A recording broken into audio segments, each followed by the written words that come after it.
Hi there, and Happy New Year to everybody. Give yourself a little hug from me, okay? And let me welcome you to the January Tarot reading, first tarot for 2024. So I'm actually really relieved that 2023 is passing, is coming to an end. It's like, oh, thank God. And I hope the coming year brings some really good stuff to you, each one of you.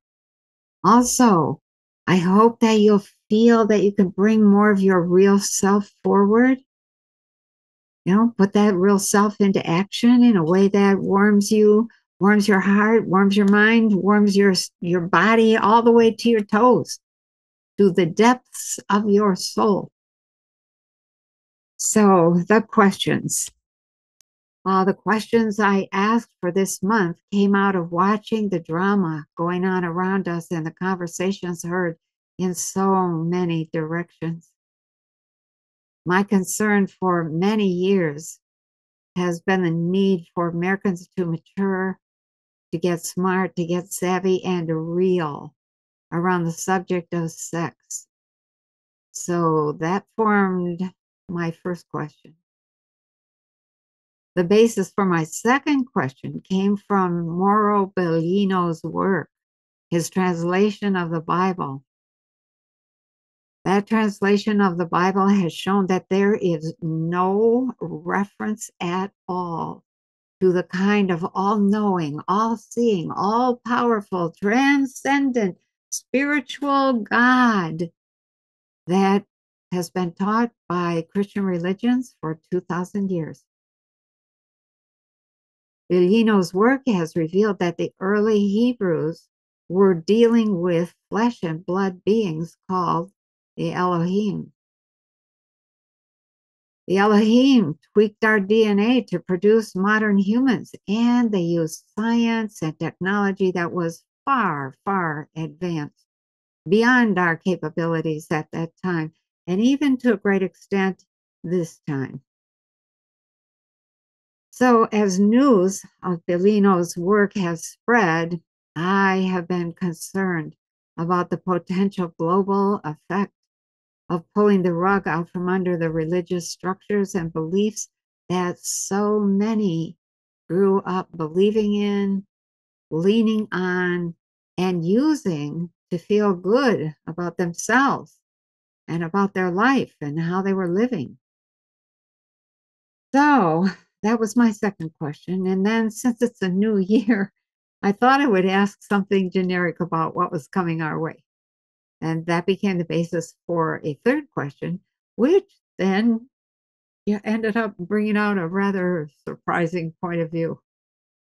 So the actual questions were, number one, what do the cards have to say about American ideas and views of sex? Is there anything that needs to change in our views of that area of life? Question number two, what would be a helpful perspective regarding religion, the Bible, the Elohim, and the work of Mauro Biglino? And question number three, what is the biggest change we will have to deal with in 2024? So the cards drawn were, there were two cards for question number one because it was two cards, the Four of Wands and the Nine of Swords. For question number two, the card drawn was the Hanged Man. And question number three was the Seven of Pentacles. So let's begin. Let's look at these cards and what they tell us, because there are some messages in here. So question number one was, what do the cards have to say about American ideas and views of sex? And is there anything that needs to change in that area of life? Two cards were drawn because it was a two-part question, and what the cards have to say is really very revealing. In regards to American ideas and views of sex, I drew the Four of Wands. As regards for the need for change, In our ideas and views, I drew the 9 of Swords. Wow. A night and day pair of cards. So the Four of Wands is a highly energetic card. This might be the highest energy card in the deck, and it's related to card number 16 in the major arcana, the Tower card. The Tower card is a symbol of megalomania and destruction.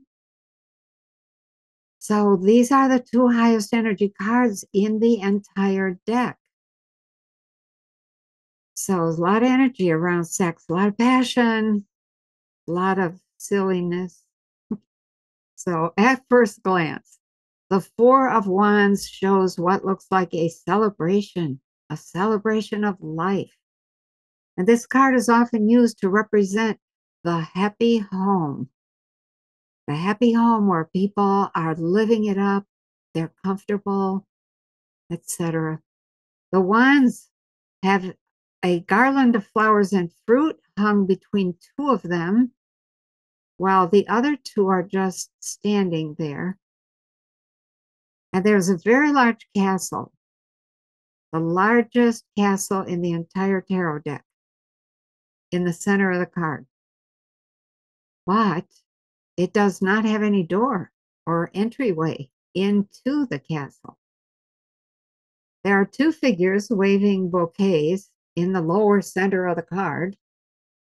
And there's a group of people in the lower left background that is barely visible, barely visible. So it's hard to tell, what they're doing. There's a bridge in the lower right area, and the sky is bright yellow, but the ground in front is a dirty brown color. The suit of wands, this is the suit of wands, is a fire suit, and it signifies a lusty life, lots of passion, something very appropriate for a question about sexual ideas and attitudes.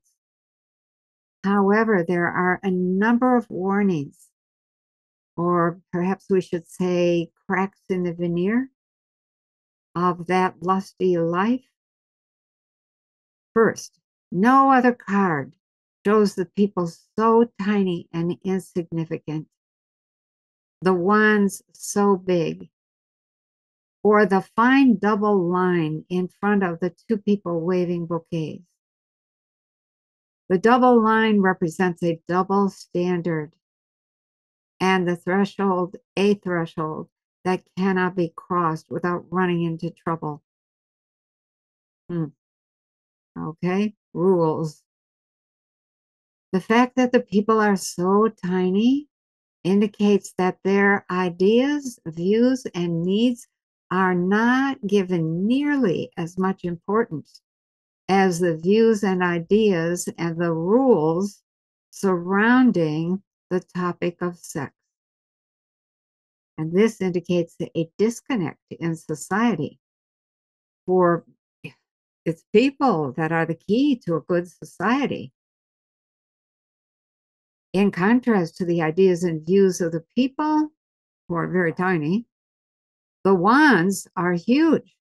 They're front and center, and they've reached from top to the bottom of the card, indicating that sex is a big issue and that one can get lost or overwhelmed when trying to deal with this. That large castle in the center symbolizes not only a safe place to call home, but a place to develop one's sense of identity.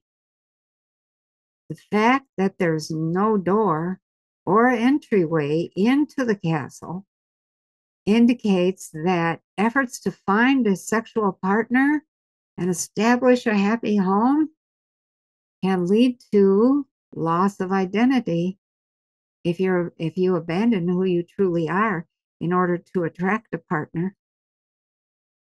It also points to the difficulty of establishing yourself as a secure and productive member of society, especially if you believe you must find a partner and set up housekeeping with them.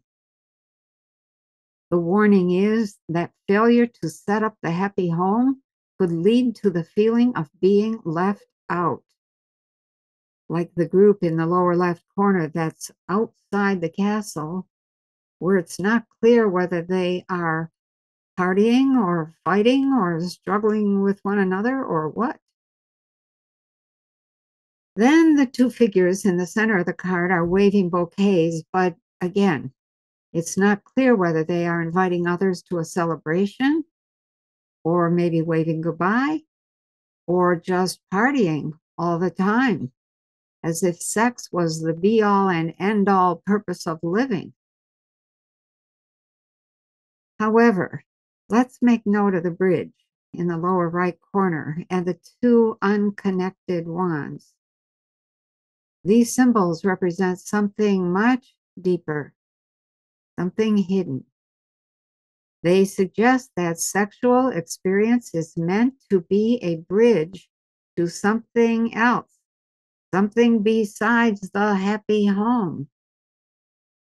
Is this the bridge to an awakened consciousness? Is it the bridge to a Kundalini type experience? To unconditional love? Think about that. And what about the two wands? Do they symbolize being able to stand on your own, not leaning on or tied to anything? The bright yellow sky represents a bright and hopeful outlook, but the dirty yellow ground signifies too many shadowy illusions, too much lack of clarity, and a generally unconscious and programmed approach to the whole issue of sex. The warning that comes with this card is that there has never been a greater danger of being sold short or cast out as unwanted, unloved, or unneeded than in this situation. Let me repeat that again. The warning that comes with this card is that there has never been a greater danger of being sold short or cast out as unwanted, unloved, or unneeded than in this situation. Something involving sex going to lead to a great danger of some sort. Since our question has to do with the ideas and views of sex in America, is the warning telling us that we have somehow come to view sex incorrectly? The Four Wands is known as the Lord of Completion, meaning the end of a cycle. Keywords and phrases for this card are social success, alliance, liaison, laying foundations, life transition, rite of passage, sensual pleasure, and community pact. This card is associated with Aries, a cardinal sign, which means to put into action. The second part of the question was, what needs to change in our views of sex? And the card drawn here was the Nine of Swords. Now, this couldn't have been a more shocking card. And that is actually the meaning of this card. The basic meaning of this card is shock and illuminating awakening. So when you look at the card, you see a figure who has awakened in the middle of the night from a nightmare and is sitting up in bed, covering his face with his hands. The entire background of the card is black. And there are 9 swords hanging there in the background. The figure is wearing a white nightgown, and that white nightgown symbolizes naivete and sometimes new beginnings or need for new beginning. There's a patchwork quilt on the bed with red roses on some of the patches and 12 signs of the zodiac on the other patches. And the side of the bed shows the twins of Gemini carved into it. So this is the suit of swords. And swords is the suit of thoughts and thinking. And this card is about being startled awake by a whole array of information, knowledge, and thoughts that one has not known, tried to deny, or has not taken the necessary action to deal with. In essence, it points to a nightmare situation whose outlook is very dark, but that must be dealt with. The black wall represents many, many shadows and unknowns, and it warns that information has been suppressed. The hands in front of the face show an attempt to block out thoughts and awareness of something. Those hands also indicate a reluctance to face something that now appears in stark black and white contrast. But at the same time, they urge one to get used to the new knowledge, handle the new knowledge, handle the new information. So what we have here is quite a contrast. Since our question was about what needs to change regarding our ideas and views of sex, this card points to several possibilities. One is that sex has been used in a way that we had no idea was occurring. Another is that sex has been vilified in such a way that millions of people feel guilty about their own sexual feelings. Yet another is that sex was presented and taught as something to be engaged in only for the purpose of having children. But now that we have 8 billion people on the planet, there's talk of getting rid of them. What kind of sense does that make? Such contradictions leave many feeling bad or guilty or both. And yet another outcome is that the real purpose of sex may have been obscured, interfering with the flowering of human beings and their potential all across the earth, leading all to lives of suffering and struggle. The Gemini twins on the side of the bed symbolize not being prepared to see or even contemplate what has been revealed. They indicate arguing with oneself back and forth while trying to learn and accept responsibility for the situation. The roses on the quilt stand for the need to stay with your heart. Stay with your heart and take action accordingly. The signs of the zodiac represent coming to the end of a cycle. All 12 are represented in that quilt, and the end of a cycle that has taught us a lot. The swords hanging in the background represent a number of things, okay? First, they've been arranged to look like the bars of a prison. This symbolizes that we are lost in a prison of our own thinking, our own thoughts and minds. And another symbol is that prison may be involved in the new and changing situation. So the black wall itself symbolizes that the entire mental and emotional landscape of humanity is involved here, and of each individual. The entire mental and emotional landscape. And the swords on the wall represent an entire pattern that we have been immersed in without wanting to see it. The good news?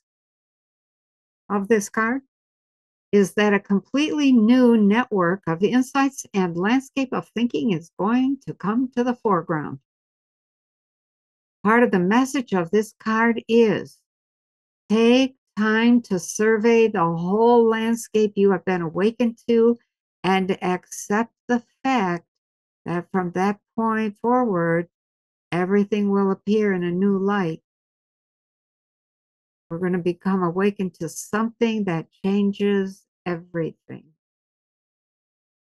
The Nine of Swords tells us that we may be severely shocked and disheartened by something related to sex, but that we should allow the old ideas. Here's the old ideas. Happy house. I just need a lover. We should let the old ideas fade and let fresh mental pastures take shape that go beyond the old thinking. The advice of this card is to stop, look, and admit the contradictions surrounding us regarding sex. The advice is also to grasp the situation thoroughly, understand it. This card says that there will be a steady flow of awarenesses around sex that will need to be processed, and no attempt to gloss over the situation should be made. The Nine of Swords is known as the Lord of Cruelty and Despair. Keywords for this card are primitive instincts, psychopathic behavior, suffering, climax, intensity, force, celibacy, cult, devotion, shame, malice, and fanaticism. It is associated with the sign of Gemini, which is a mutable sign, and that means that an entire season is coming to an end and a new season of life is beginning. That's what mutable means. In the process of beginning to change, coming to an end. So that was question number 1. Question number 2 was, what would be a helpful perspective regarding religion, the Bible, the Elohim, and the work of Mauro Biglino? And the card drawn here was the Hanged Man, also known as the Traitor. According to the reference books, quote, the Hanged Man has a perfectly normal, clear, and unequivocal point of view.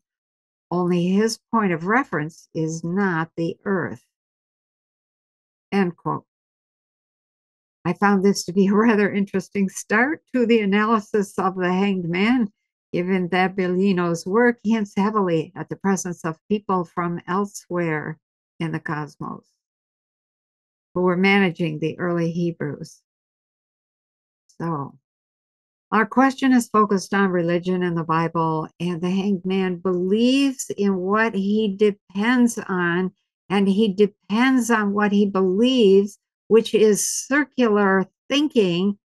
And that circular thinking, circular logic quickly becomes tragic if the dependency is misplaced.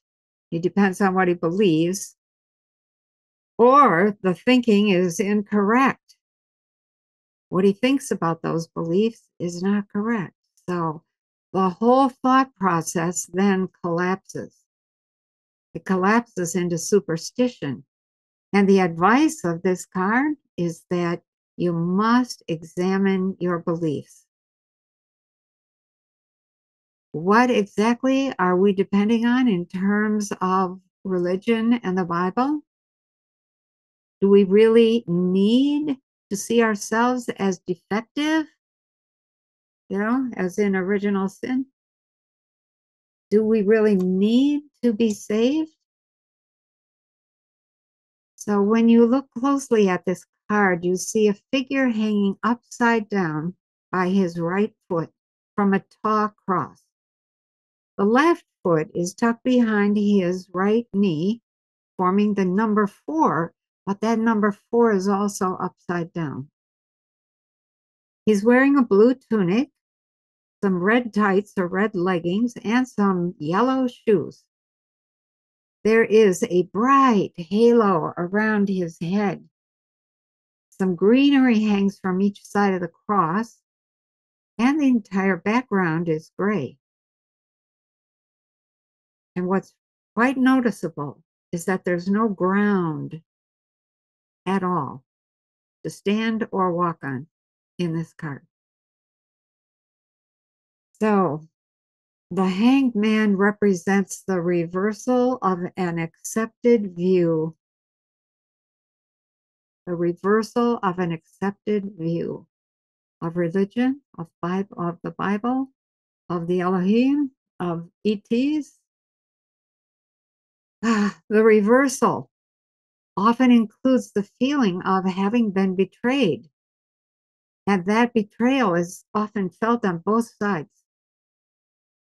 Okay?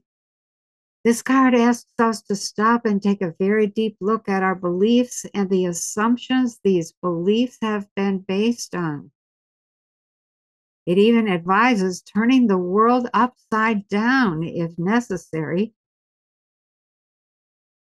So, the figure hanging from the cross has his arms in the shape of triangles.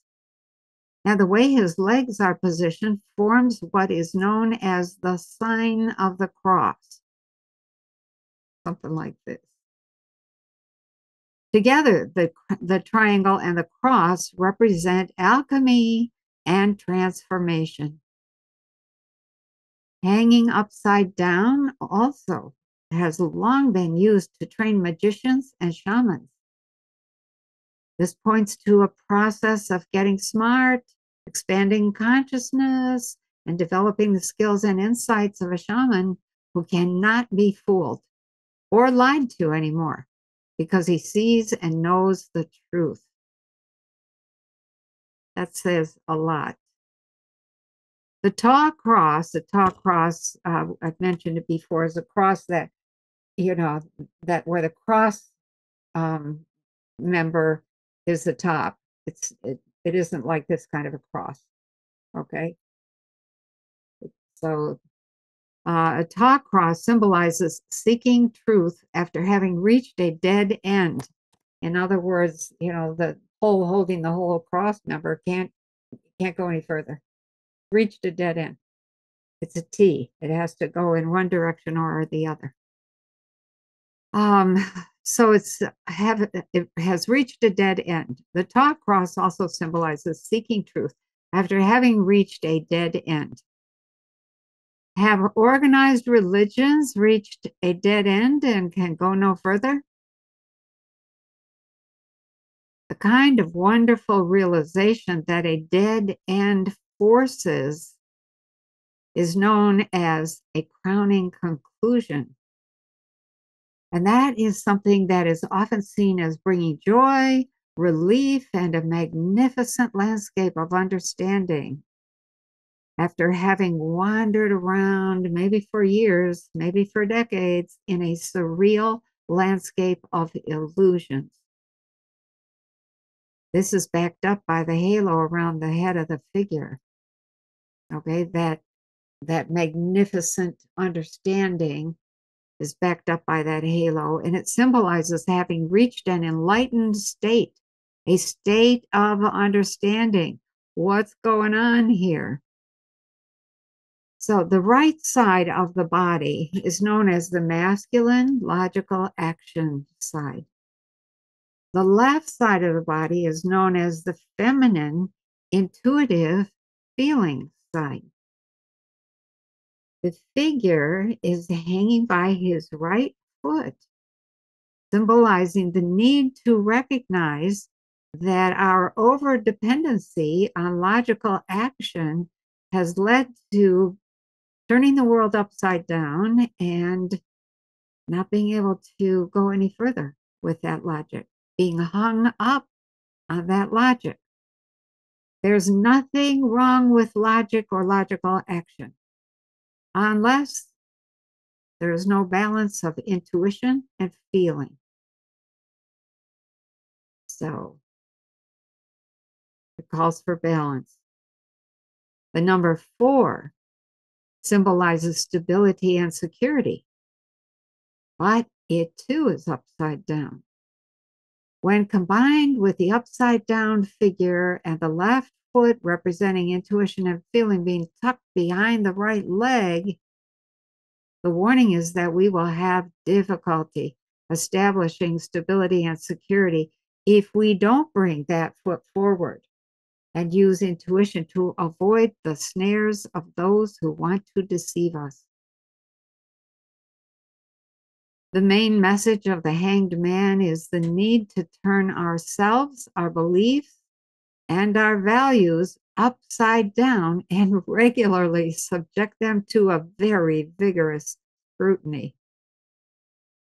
The caution here is that we may become the victim of those who push overzealous ideas, disabling obsessions, and outright martyrdom if we don't stop and scrutinize things.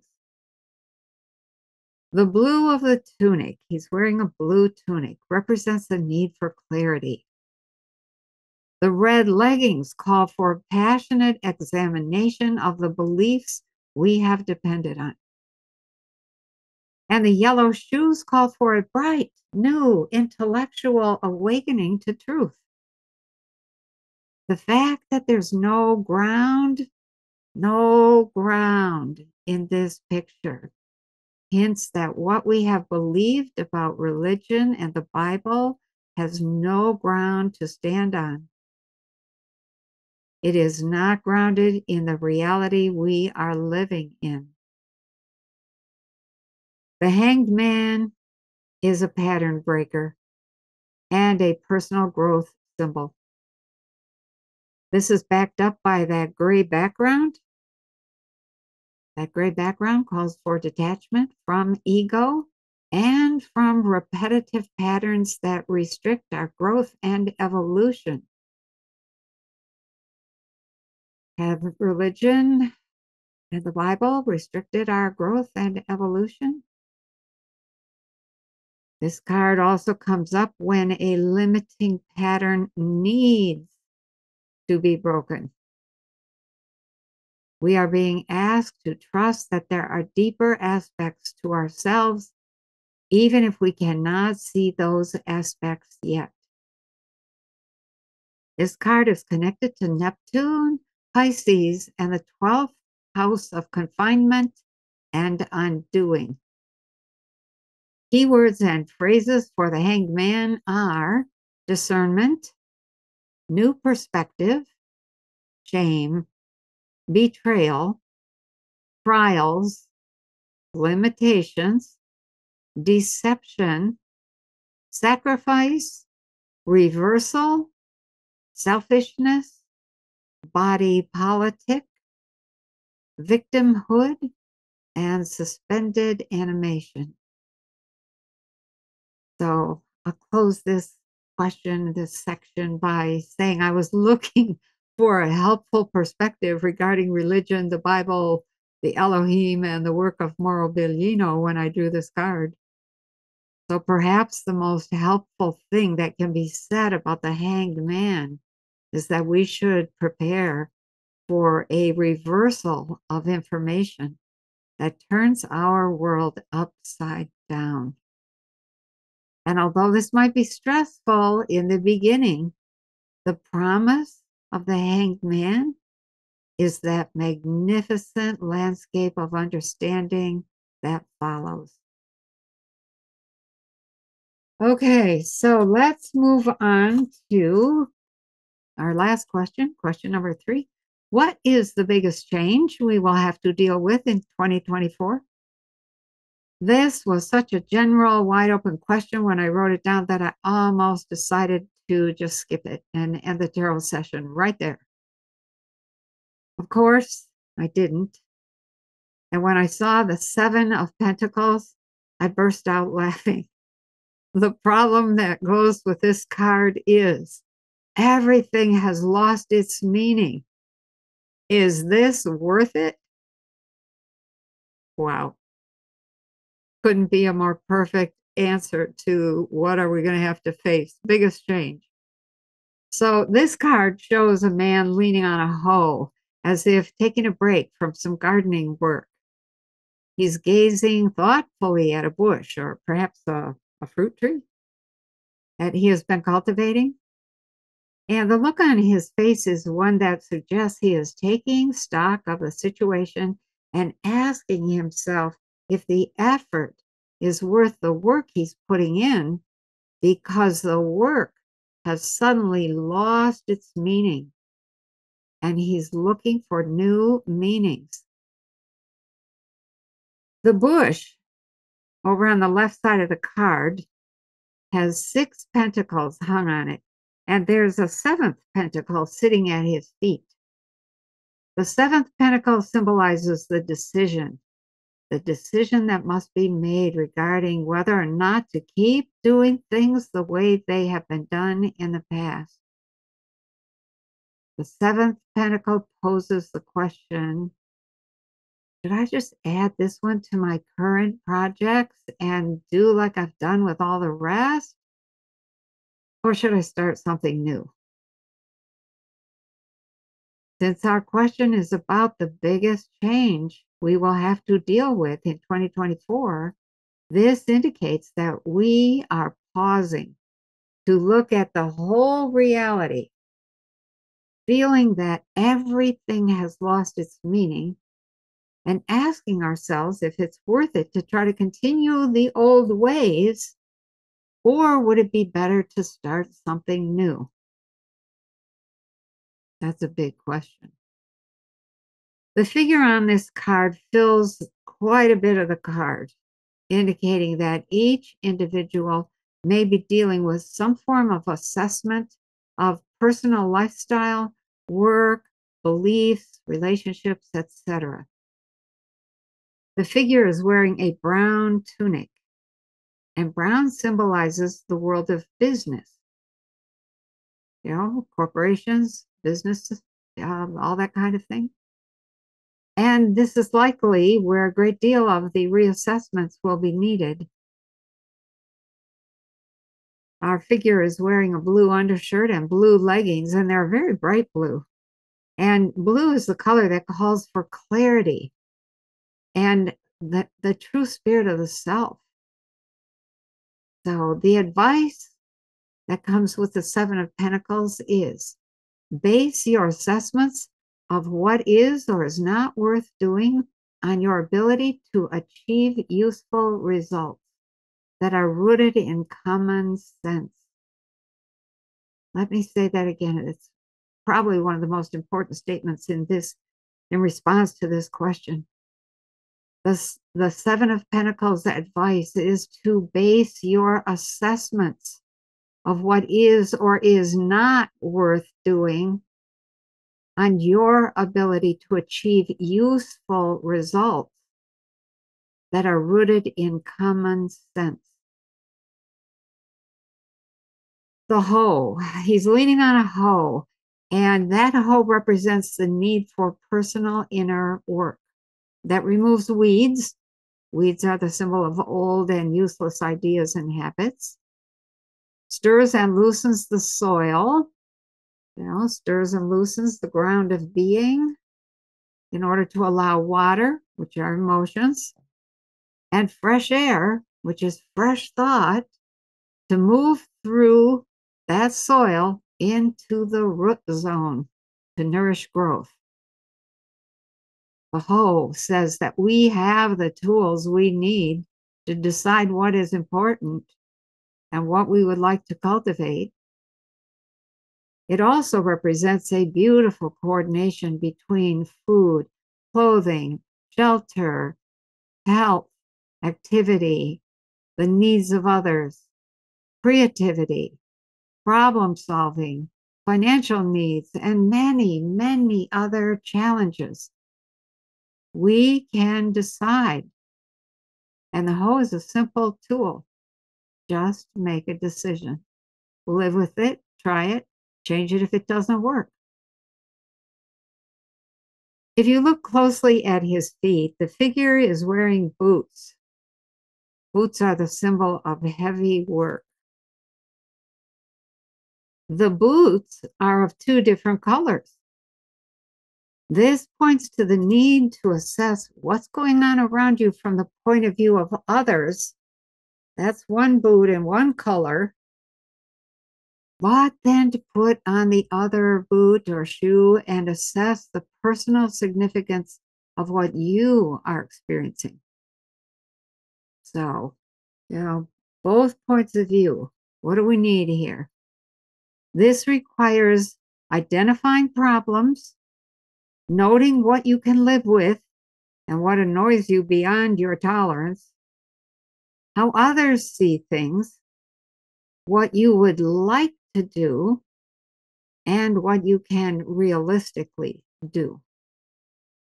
This reassessment is something that will have to be done again and again, as one of the messages of this card is that what you have always believed may turn out to be untrue. And this will require you to reconnect to the deep self and establish your own belief system and reestablish that belief system over and over until the new one stabilizes. There's a range of brown mountains in the distance, in the background, indicating that the world of business will have to solve a range of problems. And the sky is gray all around, which calls for detaching oneself from old systems and avoiding mindlessness, shallow thinking, and prejudice. So I would close this question by noting that one of the surest signs of spiritual growth is the loss of old meanings. Gradually, you realize that all the things you once chased after, all the activities you once engaged in, all of the reasons you did what you did have shifted. A little shift here, a little change there, a little more change over there. New choices appear, and then you're conflicted about whether to keep doing what you have always done or say, no, thank you. No, thank you to the invite and choose to do something different. You will likely feel uncomfortable, even guilty at first, but slowly, the inner relief at not having to pretend you are having a good time or that you are doing what you really want to do when you're not, all that guilt begins to be replaced by the true pleasure of being able to be yourself. The long-term result is that you become real. And that may be the biggest change that we have to deal with in 2024. So let's sum up what we've said here so far. Question number one was, what do the cards have to say about American ideas and views of sex? And is there anything that needs to change in that area of life? And the cards pulled were the Four of Wands and the Nine of Swords. This is an interesting pair because the Four of Wands says that American views of sex are naive and that many sell their true self, find a partner that they can love and that they hope will love them, but often in the process, they abandon the true self and even sell their soul. The Four of Wands depicts a large castle, but does not have a way to get into the castle, suggesting that people think sex and house and home are the core of a good life, but they really have no clear idea of how to make that work. There's also the suggestion with that bridge that sex may have hidden aspects that create a bridge to higher worlds. However, When considering what needs to change, the Nine of Swords indicates a rude, even shocking awakening from a nightmare of massive proportions. It indicates that a pattern involving sex has been either ignored or denied, and that a severe wake up is coming. Hang in there. Question number 2. What would be a helpful perspective regarding religion, the Bible, the Elohim, and the work of Mauro Biglino? And the card drawn here was the Hanged Man, signifying reversal, betrayal, and traitors. I was looking for something helpful in getting our minds around what Biglino was saying, and the Hanged Man was not what I expected. This is the card of the pattern breaker that results in tremendous personal growth. It warns of a period of chaos and the feeling that the world has turned upside down. The reference books explicitly state that this is the card of the reversal of an accepted view of the world. It points out that we have reached a dead end with religion and the Bible. And often this dead end has to do with religion. OMG. Could there be a more appropriate card for this question? And we may witness the execution of many egos on the cross of truth. Lots to consider there. Government, finance, children. Okay. Question number 3. What is the biggest change we will have to deal with in 2024? And this was really almost a gag question, one that I didn't think the cards would be able to address. But I was wrong. The card drawn was the Seven of Pentacles, and its message is that there will likely be a sort of pause in the minds and hearts of many people as they recognize everything has lost its meaning. Is this worth it? This recognition that things have lost their meaning is one of the stages of spiritual development and is a very good sign, but it is very difficult to navigate. The card hints that businesses will be especially affected by this change, but the real work is going to be the inner work in each person of figuring out what has meaning to you now and what needs to be let go of. This is a big step on the path to becoming realized people who are genuine and no longer pretending to be what they are not. So that's it for this month.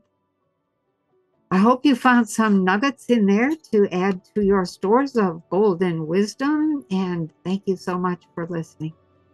I'll see you, maybe some of you, in Intuition 6, the first weekend in January, or maybe the next podcast. We'll see. Anyway, have a wonderful January. Thank you for listening.